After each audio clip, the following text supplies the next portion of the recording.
Hello and welcome to my very first YouTube video. I'm super pumped to be here and I'm super pumped about today's topic, which is crow pose. Crow pose is definitely one of my favorite arm balances. There's so many variations you can play around with in this posture. It's also the first arm balance that I ever learned. So I'm really pumped to share this with you guys, and we're going to be going over a couple different variations as well as some exercises and how we can use props to help us get into this posture. So let's get started. So when you first think about arm balances and crow pose, you probably think of arm strength, but it's not just about arm strength, it's wrist strength, hip flexor, flexibility, and core strength. All these factors kind of play into how we can get into this posture and how comfortable we feel in this posture.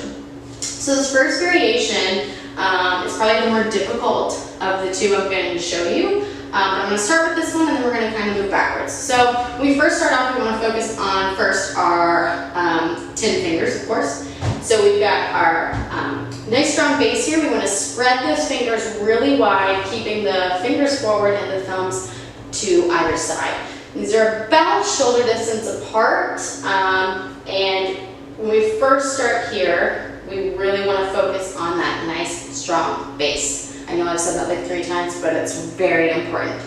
So nice strong base here, and then we're going to go up into our armpits here. We want to keep those knees as far into our armpits as we can. It's going to make for a much more comfortable crow pose. But if they do come down a little bit more on the triceps, you can still do it. It just might be slightly less comfortable.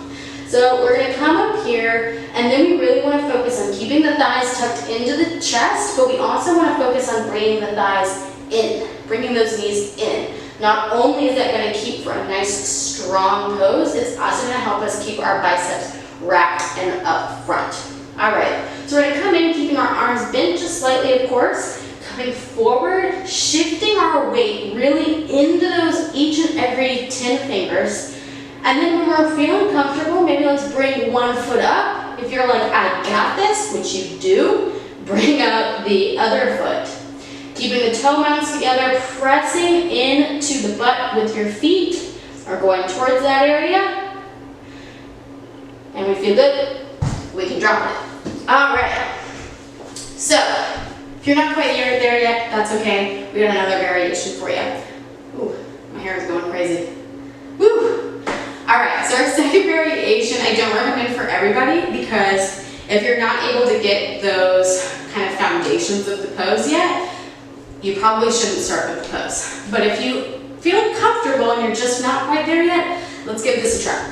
So we're going to come into the same similar posture as we did earlier. Nice strong base, of course. I'm going to say that every 10 seconds.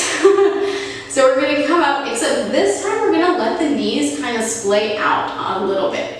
So basically the inside of your knee you're going to let rest. Now, of course, like I said, you need to have those strong foundations first. So you still need to focus on bringing the knees in so you can wrap those biceps and keep them forward. You want to focus on keeping your thighs into your body, strong core while it's also elongated, and we can give it a try. So same thing, coming forward, keeping the knees on the side. When we're ready, lift one foot and lift the other. And bam! I'll show you from this angle so you can see. Approaching it the same way, nice strong base.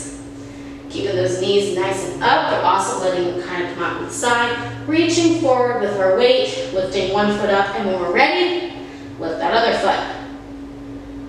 All right. If you're still not getting it, that's totally okay.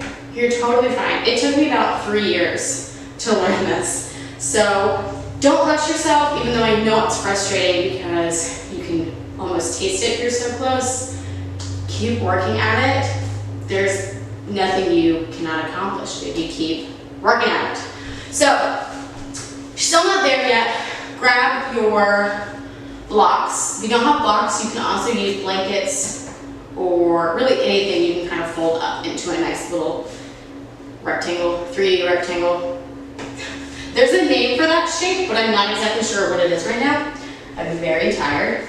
All right, so we're gonna put the blocks down right by where our feet are going to be. So come over here with your feet, bam, bam, bam. We can approach it whether your knees are on kind of the side or if they're nice and tight into your armpits. Let's say you're gonna mount kind of to the side, that's okay, we're nice and comfortable with it. We're gonna come forward, strong base, keeping those biceps forward, reaching up with the body so we can get a nice length here. And now, it doesn't seem so hard to lift your foot up because it's only a couple inches. So we can reach those feet up, or we can start with one and hold it, one and the other and hold it. Whichever way you're feeling good.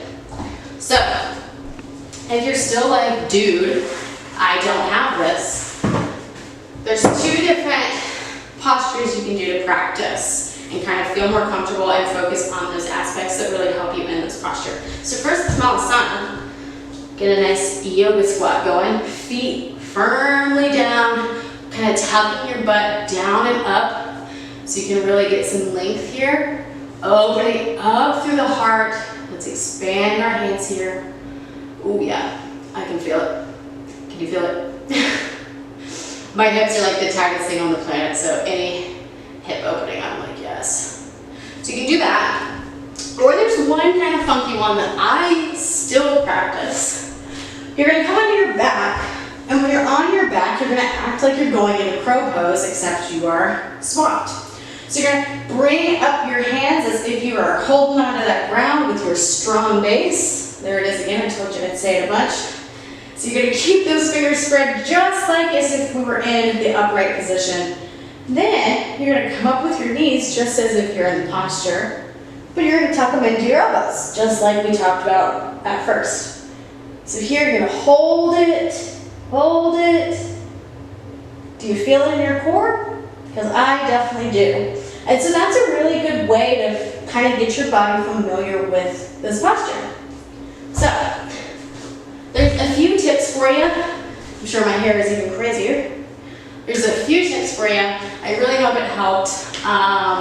If it didn't, or if it did, which I'm hoping it's the latter, you can comment, you can subscribe, you can reach out to me on pretty much any platform. My name is the same everywhere, Christina B Yoga. So, I hope you enjoyed. I hope your day is beautifully blessed and very much full of crow pose.